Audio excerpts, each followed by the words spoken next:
wanted to dig into this with you because you have quite a deep expertise and experience around AI. So for people that don't know about your experience within AI and how you first got into it, can you give us an overview? Sure. I mean, it makes me feel like an old man because I first started playing around with AI in 1988. I was in school and I had a fellowship from the National Science Foundation to work on actually computer chess programs, which were in a very they weren't as anywhere near as good as they are now. And that was kind of my first experience actually programming with AI. I mean, I had studied it and learned about it before, but I had to really dive deep on some new possible ways that computers can play chess.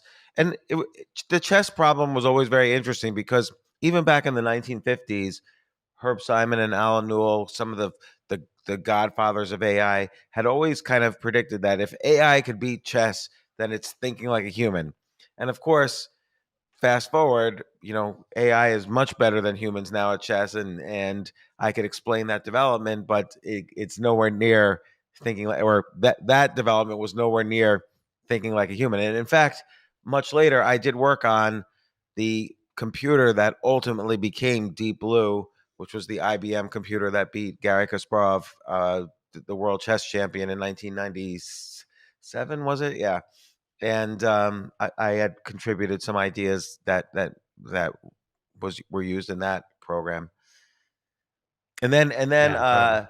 I worked on, when I was in graduate school. I worked on, in addition to working on the predecessor to Deep Blue, I worked on a some software that uh, uh, was created animations on its own. So and it created characters with emotions, and we created this model of emotions that, um, based on its interactions, how these different characters in this animation should feel, quote unquote, feel. So I worked on that aspect of AI. I also um, worked on something that sounds kind of abstract, but it isn't, which is how do you take a mathematical theory and prove it with AI, prove it automatically. And the reason that's interesting is because there's this one-to-one relationship between mathematical proofs and computer programs. A computer program because it's all logic, a computer program is actually one giant mathematical proof.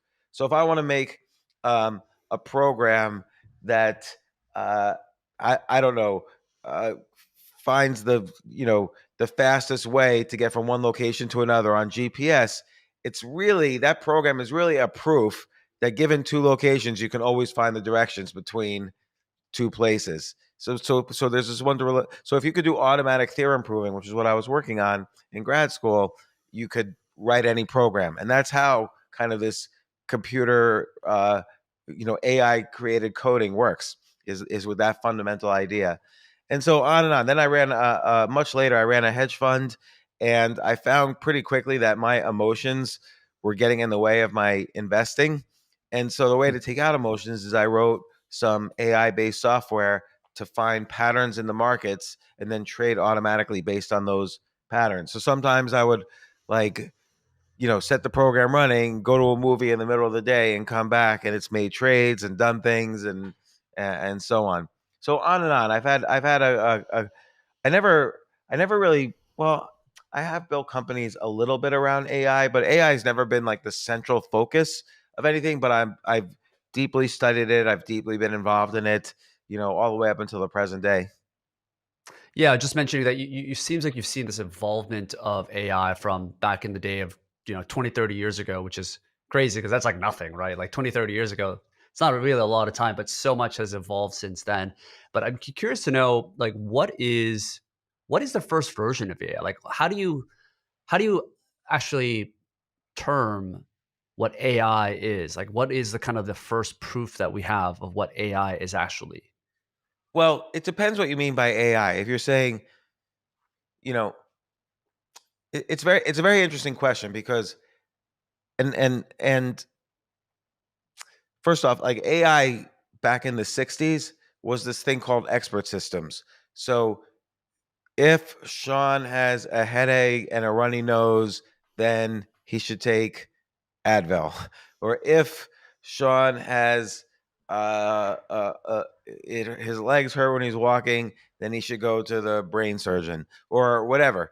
Like there was these exercises that were these giant if X then Y statements. And the idea was if you encoded enough human knowledge, like millions of if then statements, then that would be AI. And that was ridiculous. It's not AI, it's just a bunch of if then statements. And but there was this guy at MIT who made a program called ELIZA, which maybe you've heard of it. It's like a psychiatrist. Like it would take what you would say, like if you said something like, "Oh, my mother was a good mother." And then the AI Eliza might respond, "Tell me more about your mother." So it would like pick up on cues in your language, but it was still like if then statements. But it was Yeah. interesting in that people want to anthropomorphize their computers. So this professor let his secretary play with Eliza, and he walked out of the office for a little bit. He came back, and she said, can you leave again? This is kind of private."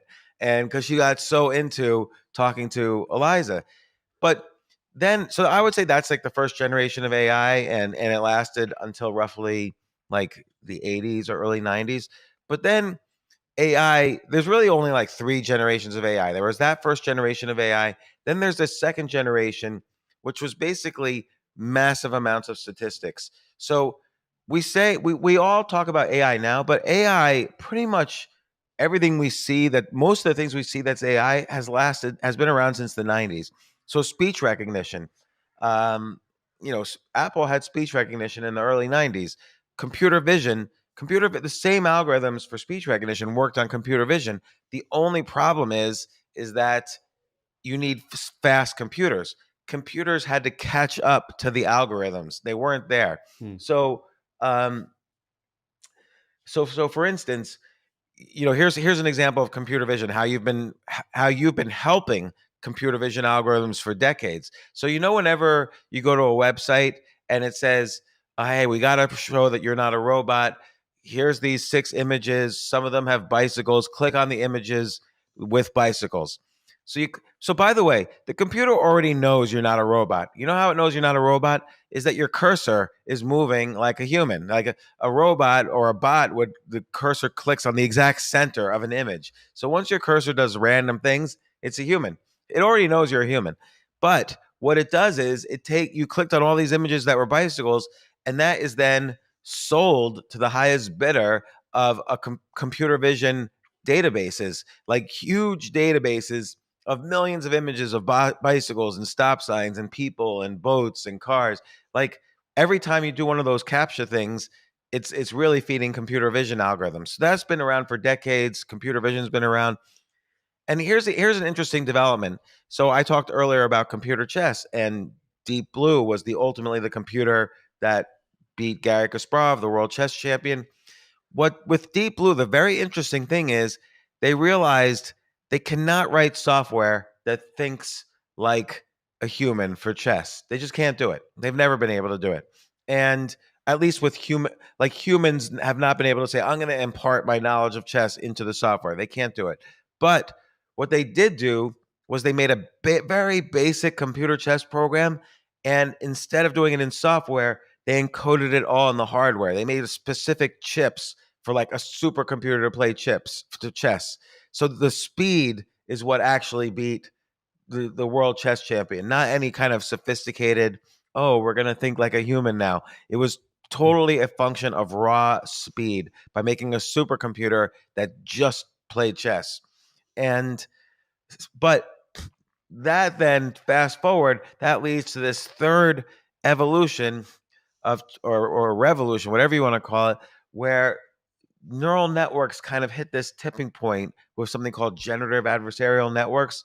I won't get into what those are, but it's kind of a much more sophisticated way of categorizing information. And so the challenge is like with language is if I say a sentence, many sentences have multiple meanings and it depends on the context. And computers were never able, like if a computer looks at a stop sign, it sort of builds up this statistics database and says, okay, this red object with white letters and it's a hexagon or whatever it is, or octagon, this is a stop sign. But with language, everything depends on context. Like if a wife says to a husband, I love you too, does that mean she hates him? Does that mean she loves him? Does that mean she's going to kill him later and get back at him because he cheated on her? Like all the it means things, so many different things depending on context. And that was very hard for language was actually much harder than vision for computers. And with ChatGPT, they basically created this giant neural network. They had a trillion pieces of data, everything ever written in the history of mankind, and they crunched it. Three supercomputers crunched it for a year and a half. Then another year and a half of low-paying workers in Kenya answered questions for it. And then after 3 years of development, we had like ChatGPT 0.9. And Mm. language turned out to be the most difficult problem of all. But now it's amazing between, you know, ChatGPT, AlphaFold, which is this protein folding software that Google came up with. For the first time ever, a non-chemist won the Nobel Prize in chemistry. An AI guy who actually developed the best chess program in the world. An AI guy who developed this program, AlphaFold, which figures out how drugs, how chemicals fold into each other. Uh, he won the Nobel Prize in chemistry. So all these recent developments are based on the same idea of these generative adversarial networks, which are basically neural networks that compete against each other to figure out how to categorize different patterns. Uh, this has been the biggest development in AI ever, and it's what's created all this current interest in AI. Yeah, you mentioned something interesting there where that you said the algorithms were already there, but you had to wait for the computers or the compute to actually catch up and increase the speed so that it can actually work properly. But there wasn't anything that was like revolutionary that was changed. The algorithms were already there. What do you see as kind of the next limitations? What's the bottleneck moving forward for us to go from where we are to something like AGI? Like one particular example I can see is that Tesla, for example, or automated cars, full self-driving cars, they have the capabilities, but it's like the regulations that are actually preventing it from adopting this widespread adoption. So that's like a potentially a bottleneck. It's not necessarily technology. Do you see anything else that could be a Well, bottleneck for? the automated driving, that's a real interesting example because that technology again has existed for 20 years. Like that is so much easier actually than ChatGPT. It's just computer vision and don't hit objects. Like that's all it is. And right, so regulation, speed first was the bottleneck, and then speed of computers, and then regulations the bottleneck, which is not a bad bottleneck because you don't want to if it's not working, you don't want it to kill people. So that's a decent bottleneck. Um, in terms of, you know, the interesting thing, and forget about AGI for a second, because that's a more philosophical question. Like, will AI become aware of itself so it could even develop its own categories and ideas and programs and so on? But you know, I think that there's several bottlenecks, but one interesting bottleneck that people haven't thought about is the AI itself is becoming its own bottleneck. So think about writing as an interesting example. Like you've seen AI writing, and you could say to yourself, this feels a little flat to me. Like I don't feel like a human wrote this. I'm fun. Like almost every gossip news article now that you see on your feed is written by AI, and a lot of financial news. Oh, Mm, Microsoft released earnings today. It was 6 cents higher than last year. Bill Gates said this. Blah blah blah. Most financial news is AI generated now, and uh, the bottleneck is that AI is not really that good a writer. And again, how does is the next version of AI built? Well, it takes all the writing that's out there and it crunches it and it learns the next generation of AI is born. The problem is now so much new writing, particularly news, is AI generated that AI is learning on its own poorly generated AI writing. Like mm. AI is not a good writer, and now it's learning the next level of its writing skill from itself, and it's not that good. Now, it's different from, like, let's say music. So even again, I would say in the 90s, AI was writing classical music, and more recently in the past 10 years, the AI versions of, AI could write in the style of Mozart pieces, sonatas that are so good that even a Mozart expert cannot tell what's Mozart and what's not Mozart. So, but music has kind of a mathematical structure. Like a major chord is like a there's distances in the frequencies between the different keys, and a minor chord there's slightly different distances. It's very mathematical. And a sonata has almost, just as an example, a sonata has almost a mathematical form. I mean, there was this book a few years ago, The Hit Factory, about a music producing group in Sweden that has basically produced the the top 10 songs of the past 10 years, every single year, the top 10 of the year. And it's because there's kind of this mathematical formula to what a hit is. And we like to think of music as creative because it is, but there's a certain mathematics to it. Photography, video, there's like a mathematics to this. Like if I'm watching a video and there's a blue pixel, chances are the pixel next to it is also blue. So there's a math to videos, graphics, music, but there's no math to language. Language is much more complicated. Plot, by the way, there's a math to. The plot of a story has a formulaic kind of structure, but the actual language used is very complicated. And I think that's an obstacle. I think AI is not going to replace great writing. It'll replace mediocre writing. Most books out there are mediocre, and it will replace all of those. It will not replace great writing, great, you know, and I don't necessarily know what that means. Maybe the world doesn't need great writing, but we kind of think it does. So that's one obstacle. Another obstacle always is speed. Like right now, we see that AI is already taking up something like 9 or 10% of the electricity demand in the USA. So that means a lot of computers are working really hard day and night to come up with AI models. So that's an obstacle. That's the sort of obstacle that's going to be solved. The writing obstacle I mentioned earlier, I don't think can be solved really, because now again, again the AI is already generating the most of the writing it's learning on, and I don't know how you reverse that. But the electricity demand, the speed demand, like always, that will be solved. Isn't there Another ways? Oh, go ahead. well, I would say a third obstacle is data. So I'm advising a company that has 18 million. It's a medical company. They have 18 million patient records. So what's a patient record? Oh, you go into the doctor, you complain, your head hurts, your leg hurts. It's connected to all your other doctors' records of you.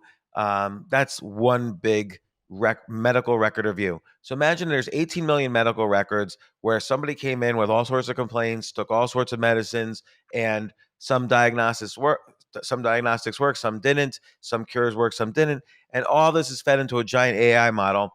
Now I go in, who's never been to a doctor. I have some symptoms. It goes it goes to the AI model, and the AI model spits back, "Oh, I think James has brain cancer. Here's what we need to test." And so that required 18 million patient records to be collected. Also, what's a patient record? Well, the doctor scribbles some notes and you fill out a form in handwriting when you first went to the doctor. Like all this stuff has to be go from unstructured data to structured data. So that's like just unstructured to structured is a big bottleneck in the collection of data. Then collecting the data is a huge bottleneck. So we all could have like these great ideas about AI, but if we don't have the data to train the AI, then we're in trouble. Now, the thing about something like a game like chess is that once the computer is good enough, it plays itself a trillion times, and that's how it generates the data that it studies. Oh, I played myself a trillion times. Now I have a new position. This position looks like it's from a one game instead of a lost game. It's able to, by playing itself, it gets more and more data.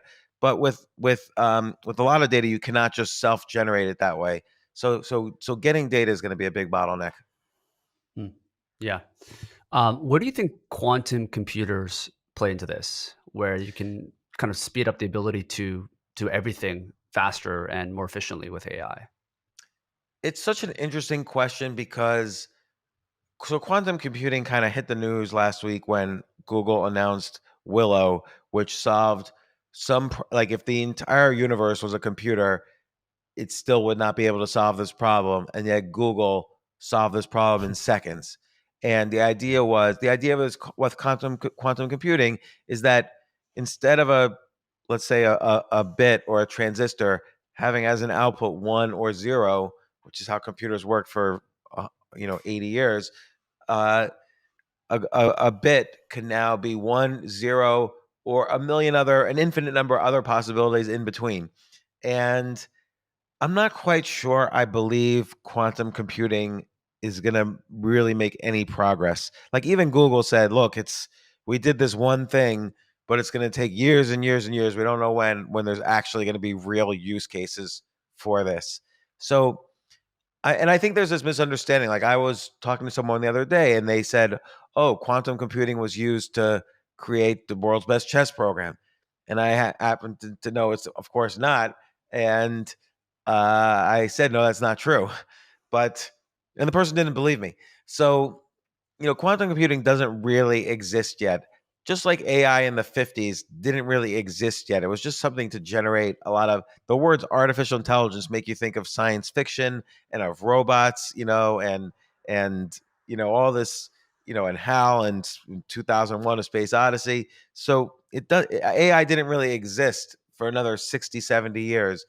I think that's I even think we're further than that with quantum computing because quantum computing Mm. feels like science fiction to me. Like, oh, the computer is really existing in the multiverse, and we're going to use an infinite number of versions of this computer to solve a problem in seconds. But that said, I'm being skeptical. But that said, Google did solve this problem that was incredibly hard. It would have taken a septillion years or whatever to solve this problem. So I don't know what to think about the ultimate future of quantum computing, but I can say right now it does not really exist anywhere near. It cannot even say hello world. It's not like anywhere near base where computers were in 1950s. Quantum computing is 1 billionth of that. But Yeah, that yeah, I said, just let's say wonder. you had a quantum computer that broke cryptography, and so now everybody can hack into Bitcoin. There are algorithms for quantum cryptography. So any major problems could be solved fairly quickly because people are studying the mathematics of quantum computing, even though quantum computing doesn't exist. And there's solutions to the main problems that we're worried about. Got it. Yeah, I want to shift gears to help people understand how they can actually start to prepare. You mentioned something interesting around, particularly around writing, how it's such a human skill that it's very hard to replicate. I think one of the ironies of what's happened with AI and the job opportunities that most people immediately went to blue collar jobs being replaced, but it was actually a lot of the white collar jobs that ended up being at risk of being replaced. And I think it was Goldman Sachs that had predicted that 300 million jobs are going to be replaced due to AI. And this kind of brings me back to the first question um, that we had around what is a job that you can replace easily with AI versus not.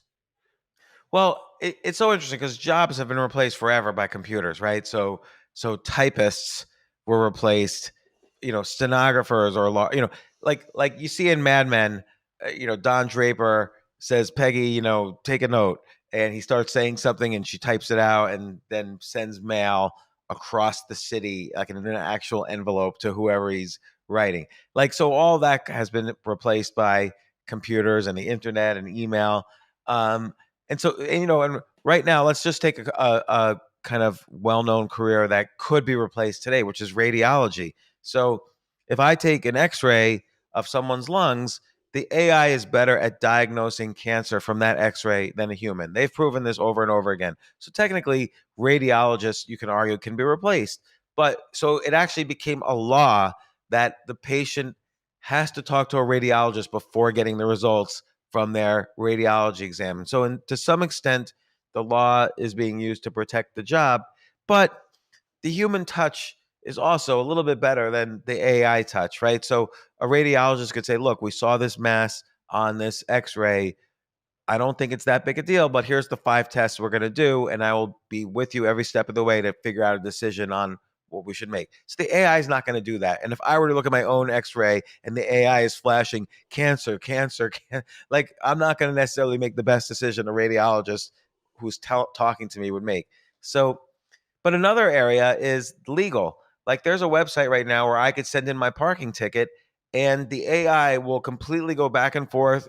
The AI knows all the laws. It knows the laws of the federal, state, city. It knows every case.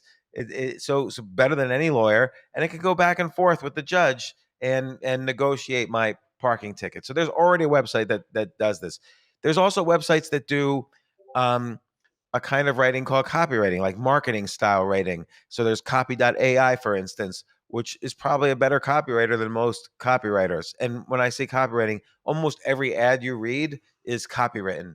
And copywriting is a particular style of writing in you know designed to influence the reader. So it has all these things like whenever you see something like you know you only have one day to try this opportunity. That's like kind of a copywriting, form of copywriting. So it's kind of this stupid marketing style writing, but computers are very good at that. So there are these basic mid-level jobs that can go away.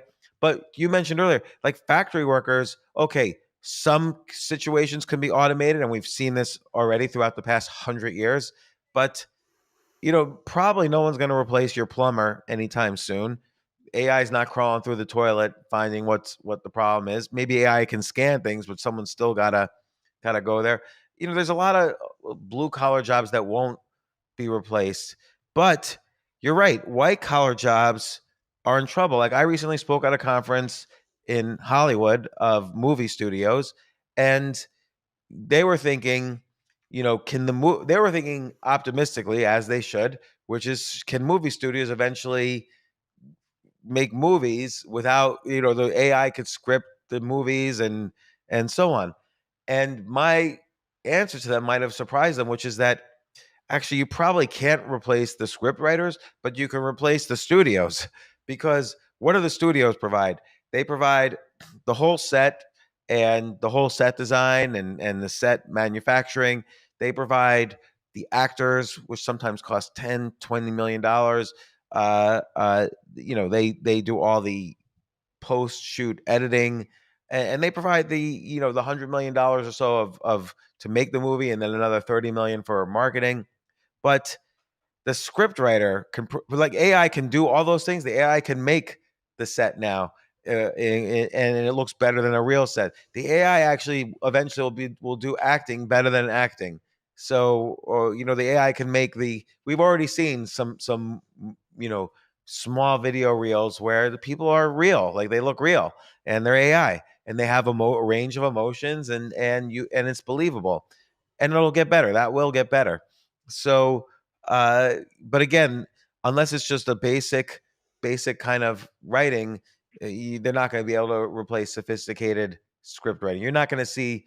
We mentioned earlier the TV show Mad Men. You're not going to see Mad Men generated by AI. That's going to require a creative script writer, just because that's not AI. AI is not human. They're not going to be able to totally replicate how a human will think about things. So AI is not a species at all. It's just software written by humans. So, um, but yeah, so in that case, the movie studio heads should be more worried than the screenwriters, and you know even you know even to some extent, some levels of executives in corporations, like an AI can easily see, oh, we've got 75 divisions around the world. This division is not making enough money. Perhaps it's because, and then it's looking through the whole supply chain. Perhaps it's because this one component is coming from Malaysia, which has some regulatory hurdles and blah blah. So the computer can start making basic decisions that executives normally make. I think that will be you'll need less executives, and it's true. You're going to be able to create billion-dollar corporations with just one person eventually, because most of the decisions and work can be done by AI. let's say I wanted, I'm not a designer, I'm not a graphic designer, but let's say I wanted to create a company that makes logos for record labels, for bands. So I could just use AI to create logos. I could put ads up on Fiverr and freelance, and I can contact music labels, and suddenly I'm in business. And I'm creative enough. I can look at a logo and say, I like that. I'll just send that as a possibility. And they'll say, oh, we like this, but maybe try red instead of blue. I'll tell the AI, hey, put some blue in here. And boom, done. I don't need to know Photoshop. I don't need to know Canva. I don't need to have studied design. Design again has a certain mathematics to it combined with creativity, and I could start my own business making logos for record labels tomorrow. I mean, there's going to be lots of use cases for AI like that, where entire companies can, or let's say I feel every dentist needs an Instagram account, and uh, and I can go to the dentist and say, hey, you'll get more customers if you have a popular Instagram account. You'll be like a dentist influencer. So I'll manage your Instagram account for $1,000 a month. And the dentist says, sure, if I get the customers, here's the $1,000. And then I can use AI to generate nonstop content for his Instagram account. And then more dentists will sign up, and then I'll do it for lawyers, and then I'll do it for plumbers and whatever. So I can easily see companies being created by one person who has no experience for using AI. Mm. Is it fair to say that, to summarize, the person that can make high level judgment and decisions are the ones that are not going to be replaced? So, for example, your example with logo designers, it's not the person that can actually do the logo design, but that person still has to have a sense of style, a sense of taste in order to know which logos are good for the specific brand that they're working with. It could even be around lawyers. Like people thought, or like real estate agents, people were talking about with Zillow and Redfin coming out, like it's the middle players and the junior, kind of the C players that are kind of being eroded. But the high level, like the A players within real estate, they're still thriving. It wasn't like these engines really disrupted anyone. You could probably say the same thing about lawyers. Like the best lawyers still going to have jobs because they have a high level of judgment and decision making. But templates and creating contracts or analyzing specific agreements is probably not needed anymore, because that's generally what junior lawyers would do. So is that kind of the one way to like summarize that? Is that like as long as you have high level judgment and experience, or decision making in that specific field, that's always going to be needed by humans. Yeah, yes, I think there is some level where the judgment is too difficult, way too difficult for the AI. So like let's take the legal profession again as an example. So paralegals used, like 30 years ago, if you're in a court case, a corporate court case, and you get a million documents, like every receipt from the past 5 years from some mega national corporation, and paralegals would stay for 24 hours a day for weeks at a time, going through every document and underlining this might be relevant to the case. Well, now AI can do that in seconds, so all those paralegals are gone. But and the same thing with, like I said, with the parking ticket example. But you're right. Like if I'm a high level corporate lawyer and I'm trying to figure out, uh, you know, what are the subtleties? Google's buying a company. How do we keep the employees incentivized to continue working? How do we deal with, stolen intellectual property? What are the right strategies to use? Let's prosecute this in Japan rather than the U.S. because blah blah blah. So there's high level strategies that I think the AI would be very poor at, and will always be needed. But you're right, yeah. Not only judgment and discerning, but communication. It's like in the radiology example, you still need someone to communicate to the patient. And with high level real estate, you know, let's say some billionaire is trying to buy an office building. Well, Barbara Corcoran, the famous real estate agent, she would know over breakfast who's thinking of selling what, because this CEO of this real estate company is getting a divorce. He just needs to liquidate some assets. Like there's still that personal touch at the very highest level that's always needed. And now now again, I don't think that means everybody who's got a mid-level job needs to worry. Let's take teachers as a great example. So I spoke with Salman Khan, who started the Khan Academy, which is basically one of the first online education sites, and it's an amazing site. It's taught millions of people math and computers and other subjects. And his point is teachers should use, and this gets to a bigger point, but his point is teachers should think of AI not as a competitor, but as an aid. So instead of, let's say I'm in a classroom and I'm a teacher, instead of trying to teach 20 kids who are all really at different levels, I'm going to teach 20 kids algebra. And the ones who don't make it, they're just going to suffer for the rest of their lives. Like they're going to just keep getting graduated and they'll say, oh, I hate algebra because I never got good at it. And they'll be left behind on the math scale. But now, what if the teachers had an AI aid? Like, oh, James would understand algebra. He just doesn't understand. He can't memorize the quadratic formula very well. Like, what can we do to help James? Like, everybody's going to have their own unique problems in the education process. And I think the key is for anybody who's afraid is to think about how can you use AI as an assistant for your job. So, like, for instance, AI could be a podcaster, right? Like AI could ask me questions and could hear my answers and ask follow-up questions and so on. But really, humans going to do that better because you're innately curious and you're always going to do that better. But you could have gone to the AI, you could have gone to ChatGPT before this podcast and said, "Listen, what can I ask James Altucher about AI in this podcast?" And it'll come up. Well, I've written hundreds of articles and 20 books, so it knows who I am. And it would have come up with 20 questions and maybe even fleshed out those questions for you. And that's like a starting point for you to ask questions to me on a podcast. It doesn't replace the podcast. It doesn't mean you're cheating and not preparing. It's part of your preparation. And so think of AI as an assistant. Like, okay, I'm a high level lawyer and a banker, and Google's asking me what company should I buy. Of course, I'll ask ChatGPT first. What company should Google buy? And then it's up to me to communicate why to Google, and knowing the person at Google who makes these decisions and having a relationship with that person and knowing what maybe I do research and what things don't people know about these companies that ChatGPT has suggested and on and on. So always try to think of AI as an assistant rather than a replacement. Sure, some jobs will be replaced, but more jobs will be created because entire new industries are going to blossom out of this. So many more jobs will be created than will be lost. Sure, there will be a transition time, but the way you ride this wave is always ask, how can AI be my assistant rather than my replacement? Yeah.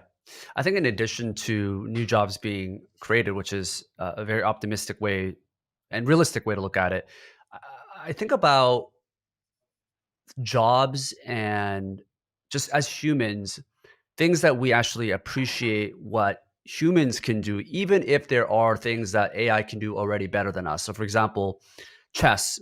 As you mentioned, like there's AI can beat the best chess players, but no one's really interested in an AI versus another AI. The viewership You're and what humans are really interested in is still humans versus humans, despite AI being better. Same with like the you're best artists. We're not, yeah, You're totally right.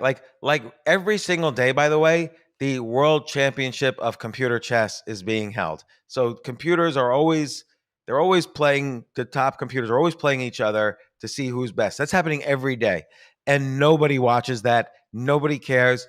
I bet most people listening to this who are chess players don't even know that. And yet what we do know, anybody who's been following chess, is the other day, the 18-year old kid, Gukesh from India, became the youngest world chess champion ever.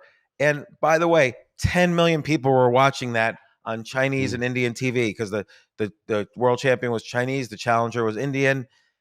A year ago, I was a commentator on some of the matches played by the Chinese world champion. I was commentating for Chinese TV in English, and it was 2 in the morning in China. I was in Norway, and it was 2 in the morning in China. 3 million people a day were watching. So English speaking Chinese at wow, 2 in the morning, 3 million it's people a day were crazy. watching. And by the way, he was the world, he's not the best chess player in the world even. So like there's always human drama. We love humans, we're human, and we love drama, we love stories. There's no story, there's no drums. We don't want to listen to the AI piece that sounds like Mozart. We want to listen to his requiem because we know he was about to die when he wrote that. And Beethoven's Fifth Symphony, he was deaf when he wrote it, and it has his drama in there. I don't care about an AI written piece. So you're right, I think we're not interested necessarily in you know it's not like when cars were made that we stopped watching humans race. So to think that AI Yeah, is going to replace everything we love about being human is, yeah. And I'll give you a real practical example too.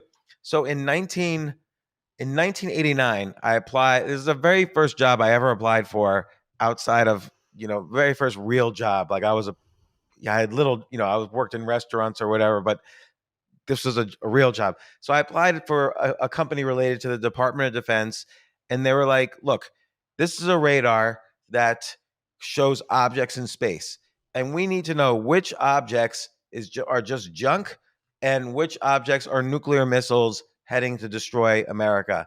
And we need you to write an AI that will do this."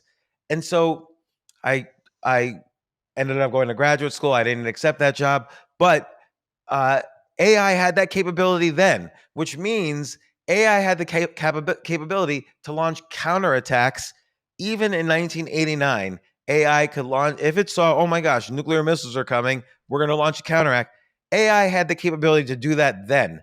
And we never, and here it is, 35 years later, we have never given AI that responsibility to launch a nuclear counterattack. So there's just some things we're never ever going to let AI do. The technology was there. By the way, it was just as good then as it is now. Nothing has changed. And of course, we're not going to let AI launch nuclear counterstrikes. So there's just a basic set of things that humans do. And AI is an assistant. Oh, the AI, sir, the AI says 27 nuclear missiles are heading our way. Well, I don't think I'm going to launch a counterstrike. We're going to double check this. So that's always been in the realm of humans.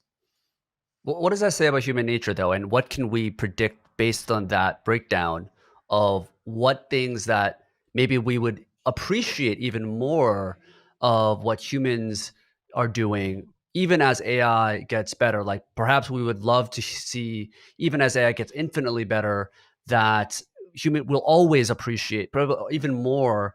The artists that are created the best paintings, or the or chess players, even as it gets exponentially better. So I guess what does that say about human nature in general, that we appreciate these things that humans can do despite AI being better, and what can we predict about jobs being replaced and not being replaced?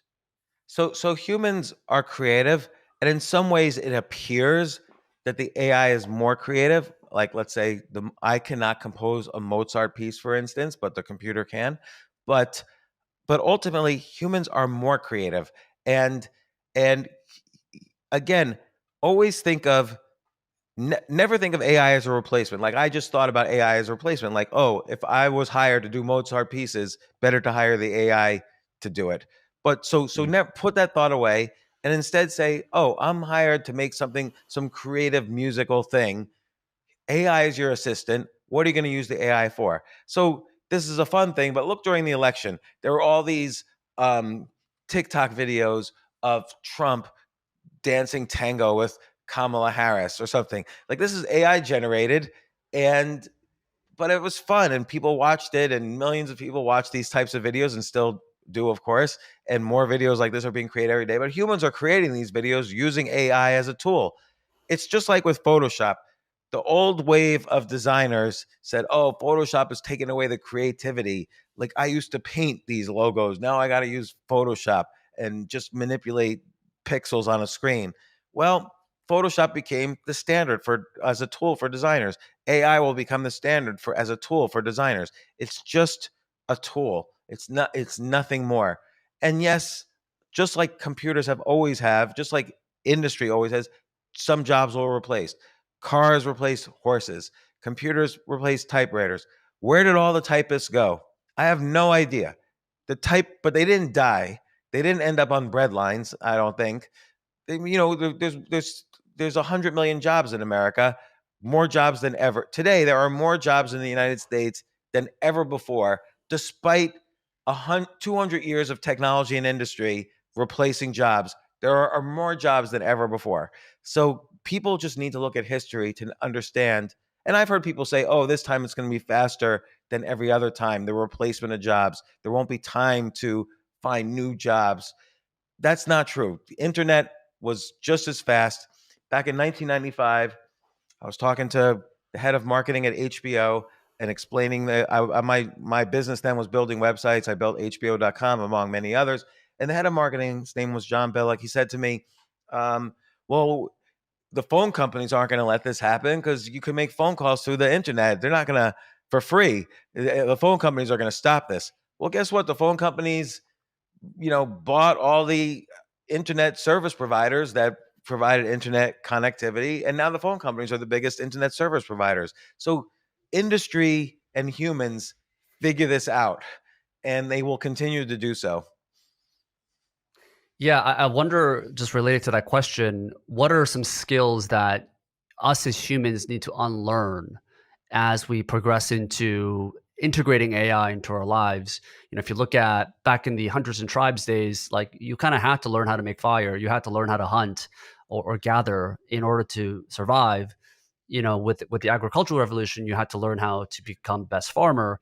I remember, this is a silly example, but I remember 20 years ago or 15 years ago even, that I had to memorize numbers better because there wasn't, like, you couldn't just call someone on WhatsApp. You had to memorize like 8-digit numbers or 10-digit numbers, and you had to get really good at that, and you had to use calculators and so forth. Now none of that is really needed, right? Because people don't call people in general, but people just would just call using WhatsApp or Facebook. So if you look fast forward 10 years or 20 years from now, based on skills that we've kind of had to learn through AI 1.0 to 2.0, as we get into AI 3.0, like what are just skills as humans that we should unlearn because it's just not going to be needed anymore? I'm gonna answer first in a meta way because this is kind of the topic we've been addressing all along, which is we need to unlearn fear. And uh, we're afraid. The teachers are afraid AI is going to replace them. Lawyers are afraid AI is going to replace them. I was at a dinner of like really high level physicists and journalists about physics, and they were all like, "Oh, AI is going to destroy the world." And I'm like, "You guys are all scientists. Why are you so afraid of just like this little technology?"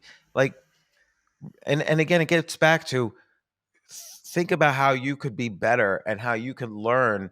Like, and we also have to related to this, we have to stop thinking of AI as a way to cheat. So remember when you were a kid, the teacher might have said, "Don't use the calculator. That's cheating."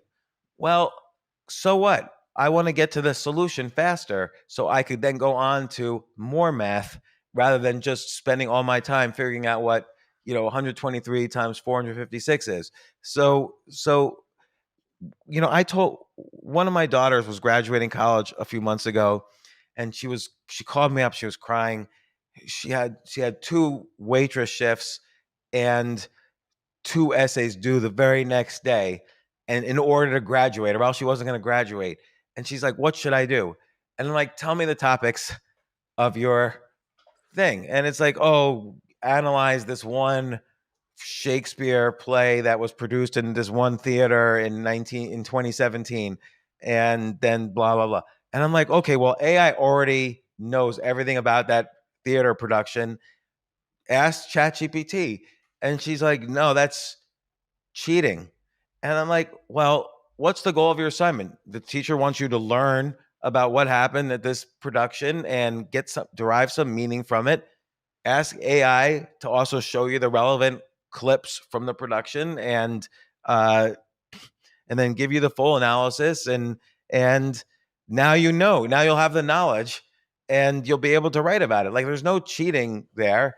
And oh, but the teacher wants us to write the production. Well, your teacher's a masochist then. Like why Mm. why does she care whether you watch it or not? Or why do like like AI is not cheating. It's a tool, just like calculators are a tool. It's not like, oh, you don't know how to multiply numbers. So you're going to just use it as a tool to get to the solution faster, so you could learn more things. And I think we have to think of AI like it wouldn't be cheating if you asked the AI before this podcast, hey, give me some ideas for questions for James, and I'll include this in my preparation. Always think of AI as a tool, and what we practice with every area that you think AI might be useful in your life, practice using AI as a tool. So I'm a writer. I've written over 20 books. I got a little nervous too. Like, I don't want AI to write my chat. I would be offended. Like, oh, if someone said, oh, let AI write that chapter for you. No, I'm a writer. But okay, let's say I'm writing a book about, you know, how food and the brain are connected. So using the right food could make you smarter. Of course, I'm going to use AI to research and come up with recipes and tell me what foods trigger a dopamine response. And okay, use all those foods in a recipe. Here's the recipe. Of course, I'm going to use it as a tool to help me. But then I'm going Yeah. to tell stories like, oh, there was this one time I was taking the SATs and I didn't eat, I ate junk food that morning and I scored less than the next, then humans are storytellers, so we could tell better stories. But then I'm going to use the AI as a tool to help me. Everywhere that you feel fear, try to transform that into this is a great tool I'm going to use. And I think that's the Mm. skill we have to both unlearn and learn, which is get rid of that fear and that idea that you're cheating, and learn and embrace it as a tool so you can get more done, learn more things more quickly, and succeed among your peers who might not be using AI as much as you because they're afraid. Yeah, absolutely agree. Beyond the meta, is there any hard skills or even just soft skills that you would think people need to unlearn as AI gets better? Uh, Unlearn. I mean, again, I think they need to in terms of learning, like, learn what tools are available, learn the prompt, it's called prompt engineering, like what kind of prompts work in which situations to get the results you want. But I really think tr- you know, unlearning this idea that you have to do everything yourself for it to be considered you is is just not true anymore. And I'm trying to think what other skills they need to unlearn. And I'm just thinking in my own life. Um, I don't know. I mean, again, it's just mostly related to this idea of fear. Like, let's say I'm an investor, which I am. Okay, which stocks look interesting today? I can ask ChatGPT that. It's not always going to give me the correct answers, of course. Doesn't know how to invest, but I'm an investor and I know how to invest, and I can say, "Oh, I never heard of this company before. ChatGPT is telling me something interesting is happening. I'll take a look at it." And Mm. so that's interesting to me. What do you think? What is an example skill that you have to unlearn, and then maybe that will trigger something for me? Yeah, I mean, I think you said it. Like the idea where most people think they have to do all of the research as the preliminary step is is probably like an instinct that we have where we ask our friends or we go to um, maybe even like search engines like Google and we try to like compile all of this stuff. Whereas if you just ask ChatGPT, it would have done that in 2 seconds, right? So just like I think people will start to ask people ironically, like I think people will stop asking people for advice and it'll rely more on ChatGPT as like that first question basis instead of like relying on people that may not be as experts.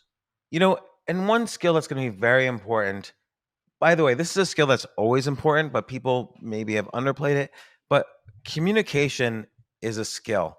So, and by communication, I'm talking about writing, public speaking, podcasting, when you're like if you, let's say, I gave you the example before. Let's say you ask ChatGPT for a bunch of questions to ask your guest, like let's say me. If you just simply went down that list and asked those questions, that would be the worst, most boring podcast ever, Yeah. right? Part of it is our interaction, is your ability to communicate, my ability to communicate, the ability to interrupt appropriately, to ask questions and segue into things and then come back. Uh, Now, of course, can AI do that? Maybe, but humans are great at that. Like we've survived for millions of years because of our ability to communicate. When when when everybody could post a blog on the internet, everybody suddenly became a writer. But did that mean suddenly everyone became a great writer? No, most people are pretty bad writers. Not because they are not smart, because that's just not what they focused on for most of their lives. And Mhm. the good writers did stand out, as always, as they did in the 1700s. They will do so now. Good writers stand out. Good designers, good creatives stand out. So communication, like look at stand-up comedy. Think of like someone like Chris Rock telling a joke. If somebody else told the same joke, nobody would laugh, because Chris Rock there's other skills he's using, not only and I encourage people to try this. Take a Rock joke, or whoever your favorite comedian is, Louis CK. Take a Louis CK joke, tell that joke to your friends, and see if they laugh as much as the audience laughed when Louis CK did it. Louis Mhm. CK is using his voice very precisely to a millionth of a second. He knows when to inflect his voice. He's using his body. He's using facial expressions. He's using his eyebrows. He's using whether the mic's close to his mouth or not. He's using, you know, the stage, walking around the stage. Like, is he contemplative? He's walking back and forth. Is he walking backwards because he's a little afraid? Uh, he's using the audience. Oh, he's aware this audience, this part of the audience is quiet. This part of the audience is laughing a lot. So he'll use that knowledge to very subtly change the direction. He's using the height of the ceiling, because he knows the laughter is bouncing off the ceiling. So whether laughter goes viral or not depends a lot on how high the ceiling is. He's aware of all this. Like a master of his craft is aware of so many other things than AI is. And so Mm.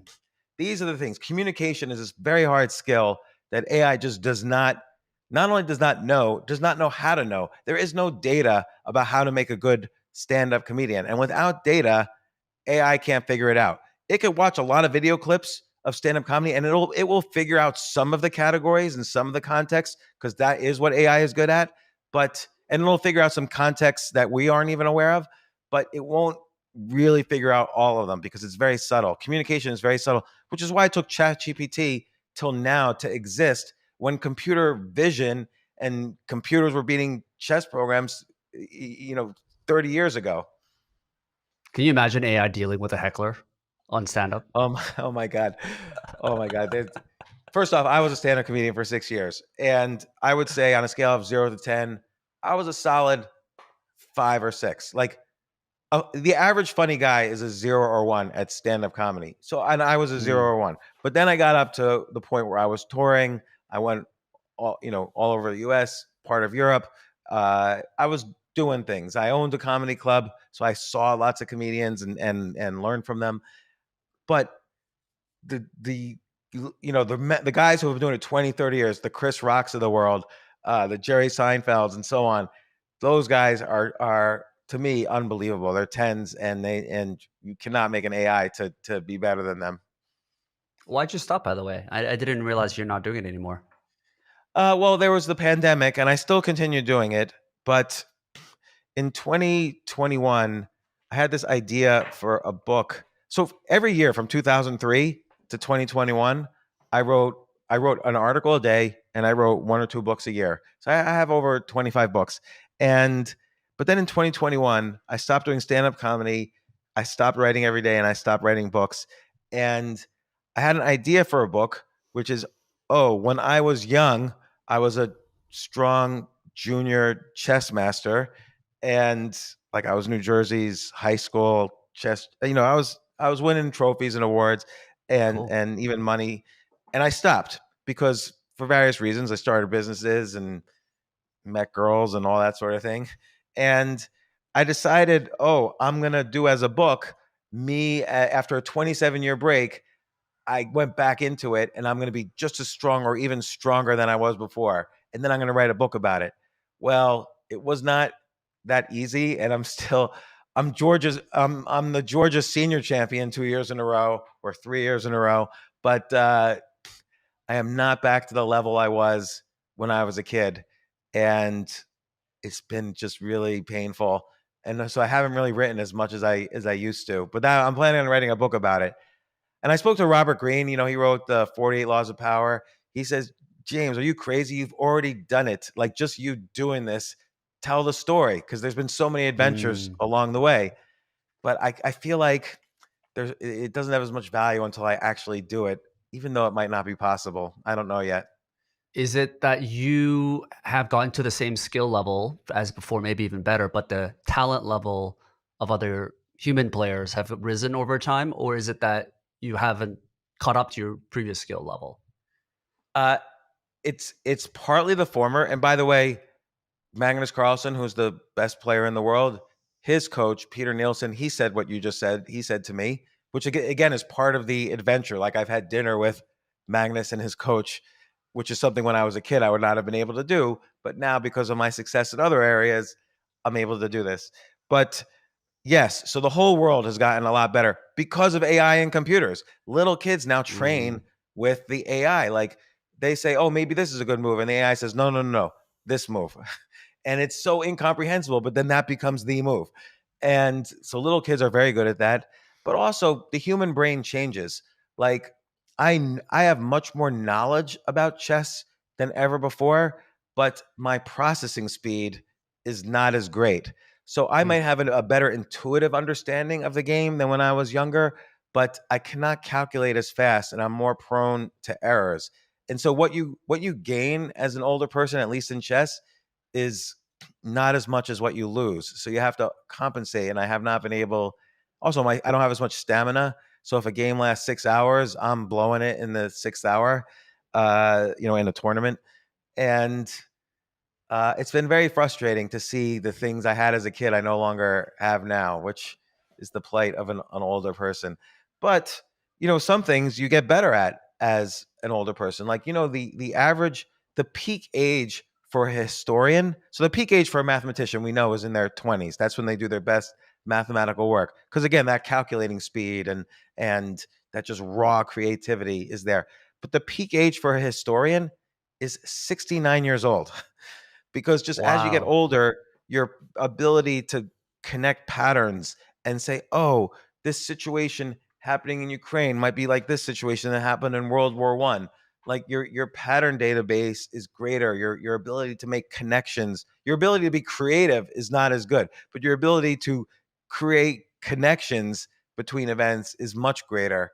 So Mm. so I can say in a chess game, oh, this is like that game played by these two world champions 40 years ago, but that might not help me in the game I'm playing right now. So, Yeah, well, I remember you mentioning that whenever you feel there is a set of fear or hesitation, or you're feeling vulnerable about publishing something, that's like the right move to publish. I don't know if this falls into that analogy, but I'm sure there's a lot of great stories and lessons despite, you not picking it up to where you were when you were a kid. yeah, I mean, it's going to be a great book. I've started it here and there. And just like, stand-up comedy too was an amazing skill to learn because when you're older, you don't take as many chances, and sometimes that could hurt. So like young aggressive comedians and young aggressive chess players and young aggressive tennis players are often better than the people who have more, or often defeat the people who have more knowledge because they're much faster about taking risks and Mm, making aggressive decisions. And I think as an investor, that's greatly helped me because investors need to take risk, but you need to manage risk. And I didn't understand that when I was younger. I understand that at a much risk management is something I understand at a much deeper level now than when I was younger. Like mm. actually, I was in a tournament 2 weeks ago, and this kid, 15-year-old kid, strong chess master, he beat me. And afterwards he said, oh, I follow your podcast, I've read your books, can you give me some business advice? And what I said was, you're always going to have opportunities are never going away, but the way to win the game is to stay in the game. You have to manage your risk in every step of the way, not be too risk averse, but just manage your risk. And I didn't understand that when I was younger. Yeah, I just watched an interview with Jeff Bezos, He was on the New York Times, and he said this quote that still sticks with me, which is he said that most humans we overestimate risk and we underestimate opportunity, and you should be betting against this human bias that we have. Um, it kind of makes me think That's about true. yeah. I think that is true for the average person. But if you're an entrepreneur and investor, there is the chance that the reverse is happening. That so a lot of Mm. people don't become entrepreneurs because they say, "Oh, 9 out of 10 businesses fail. I'm just going to stick at my job at Chevron or whatever." But uh, if you're an entrepreneur, you've already taken the leap and you're taking a risk. But then you have to understand precisely what the risks are. Oh, I'm bringing on someone as an equity partner. There's the risk they could just leave tomorrow after I give them the equity. That's happened to me when I was younger. Oh, Mm. I'm using this accountant. There's the risk he's gonna, you know, defraud you. All the, oh, I'm investing in this stock. There's a risk they could shit the bed on earnings. All of these things are common risks, and you have to just make sure you're willing to take those risks and what you do about them. Yeah, so cover your downside, but always making sure that you have unlimited upside Yeah, opportunities yeah, you wherever still you got to make take that. the risk. You can't be averse to risk. It's risk management. It's not avoiding risk. So you have to take more risks than you would like, as Bezos was saying. But then you have to manage them once you take them.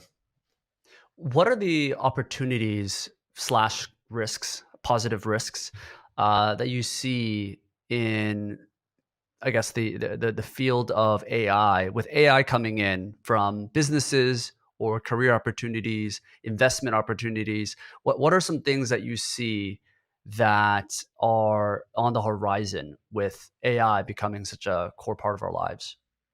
Yeah, I think. Look, I think there's risks and there are challenges. So, for instance, just having AI is meaningless. You know, every company now says, "Oh, our AI driven, SaaS, cloud computing platform is going to change the world." And somebody who hears that should just walk out of the room as fast as possible, because there's some bullshit there when you're using all those buzzwords. But the real thing is, if you want an advantage with AI, you got to have a lot of data, and you got to know what problems you're gonna like. This health company's called HealWell. They're based in Canada. They have these 18 million patient records. Okay, is the data structured? Is it hard to structure the data so that an AI learning? Do you have the right AI learning model? Did you test that your diagnosis is better than the average doctor's? Like, you really have to test and understand what actual value the AI is providing, or is this just BS? And I think that's going to be very important. But I think also probably every industry can benefit from AI. So, um, it's going to be very interesting to see what new businesses develop. But uh, I, you know, take property management for instance. Can you use AI for property management? Well, let's say um, uh, I'm managing a building with 100 rooms in it, 100 apartments in it, and it's the summer, so many people are on vacation, but there's air conditioning. And I noticed the AI notices that in the Nest thermometer, this one apartment's like 100 degrees. Well, maybe the air conditioning broke, so it automatically sends out a bid for air conditioners. A couple respond, you hire the cheapest or the best, and you send them, and the problem's taken care of all before the family comes back from vacation. So, okay, there's a use of AI in property management at some level. I've never seen that kind of company, but it's out there. Uh, I think it's interesting to see with each industry what the where the opportunities are. I will tell you this: every single Fortune 500 company, every single division within every single Fortune 500 company has been told by their CEO, you must use AI to improve operations. And so a lot of money is being spent now, some effectively, some ineffectively. And I think going in there and collecting some of that money should be the goal of AI entrepreneurs right now. Hmm. Has the way you changed, has the way you invested changed? Uh, no, because I always know there's look, in the 90s, I didn't have any money, so I started an internet business. In the OOs, I felt like social media was kind of like a mini, like Facebook was like a mini organized internet. Instead of a web page, people would have a Facebook page. I didn't start a Facebook related company, but I invested in every Facebook marketing agency I could find, and I did well with that. Crypto, 2013, I was in CNBC talking about Bitcoin. This it felt to me like the internet of money, and I've started entire businesses related to crypto, and I've had failures too, many failures. And with AI now, I am looking at AI companies, but you have to really your BS antenna has to really be up, because you got to really understand what it is you're investing in, because there's so many ways they could say the word AI, and for the past 70 years AI has been 99% BS and 1% real. So you got to be very Mm. careful. But Yeah, in terms of the way I invest, it's always Mhm. about risk. It's always about all the ways I okay, they're going to launch to Mars. That's great. That's an opportunity. Now, what are all the risks? That's how you make money. Yeah, because with AI changing so rapidly and new technologies coming in, like I personally like to apply the Lindy effect. For people that don't know, it's from Nicholas. I think he popularized it, Nissim Nicholas Taleb, and the whole idea is that what has been true within history will continue to be true or continue to be strong. Um, but it's hard with things moving so fast, like what that is. Or do you just You, stick to investing in the things that have already worked? you're right. Like, and so for instance, something that's always worked for me is I ask the question: is someone smarter than me also investing in this idea? So Uh, like when I invested in a company in 2007 that was doing social media marketing, Peter Thiel was also investing in the very same round. Well, that's the first investor in Facebook. So he's smarter than me. So he's done better due diligence than me. If who am I to argue? I will write the check alongside Peter Thiel, who's in at the exact same terms I am.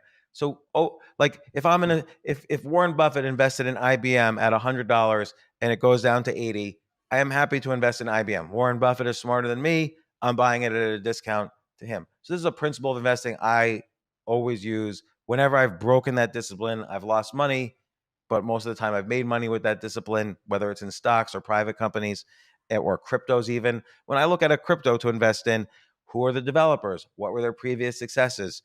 What does the community look like? Who's in the community? Who are the users? What are the strategic partnerships? You can't just say, "Oh, this chart looks good, so I'm going to buy it." Like it's these cryptos are businesses too, and Mm. so it's the same disciplines apply. You just have to watch out for, as always, you have to watch out for BS. Like a big problem in the internet, which is happening in AI now, you have to ask, is this a feature or a business? So in 1996, if I'm creating an online calendar, is that a business or just a feature of another business? Well, turns out back then, because there was a bubble, it turned out to be both. Like Yahoo bought some online calendar for $20 million, which you can make an online calendar in 3 seconds now.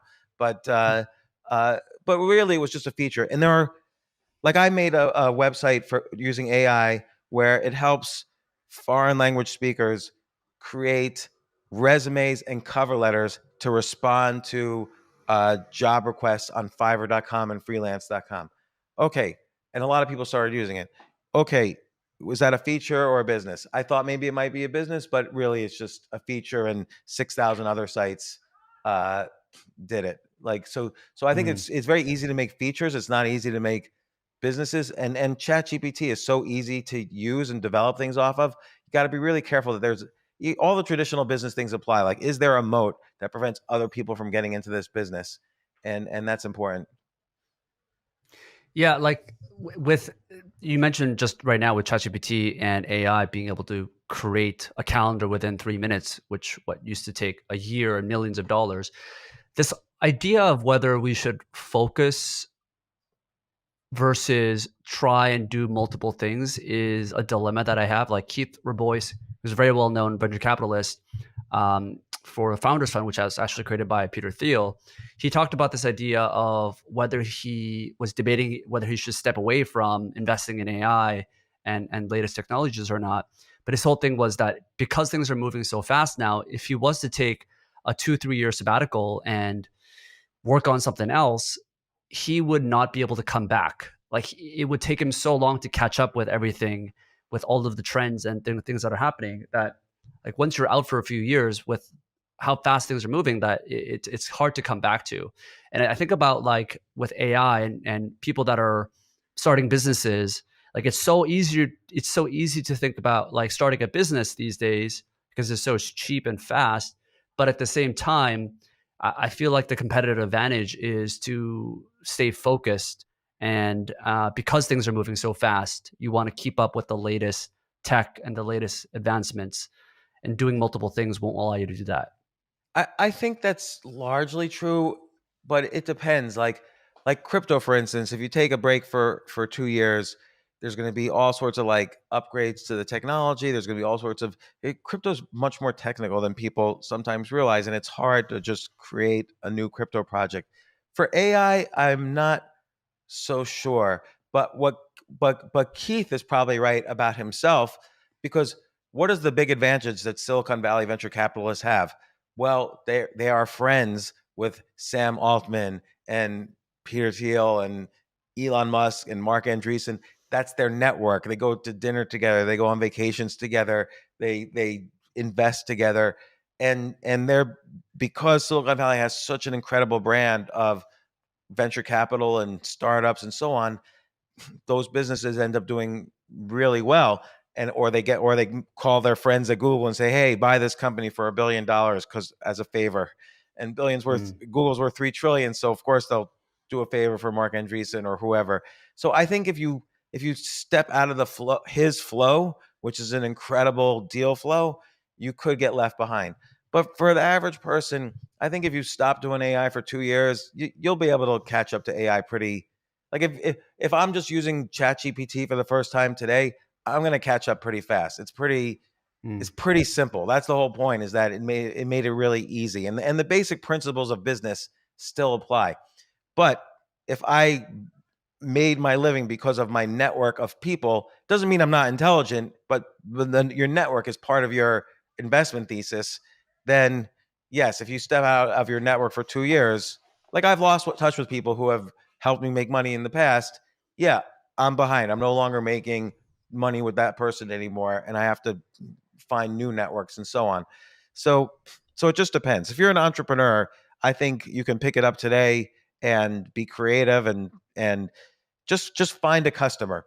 Find a customer before you make a site, yeah. and really see if people do something manually for someone. Oh, let's say I'm making that resume say, "Oh, you don't speak English that well. I will write all your resumes and cover letters for the next month, and you tell me if you're willing to pay me for that." And then now I know I have a business. So, Mm, just the same principles of entrepreneurship still apply. yeah. Sounds good. Well, James, I think that is pretty much the uh, the closing statement there. Is there anything that people should learn about some of the opportunities that exist within AI that might be worth mentioning that people can help either prepare for what's happening or any opportunities or finding Yeah, trends? I would just get rid of all your biases about AI, like we discussed, but then try as many AI tools as you can as quickly as you can. So there's tools like ChatGPT that write things. There's tools like Midjourney that make graphics. There are tools now, Sora, for making videos. There are tools, Suno, for making music. There are tools, Copy.ai, for marketing style writing. Try as many tools as possible and really push, and don't doubt yourself. Like I know somebody, we talked about logo design earlier.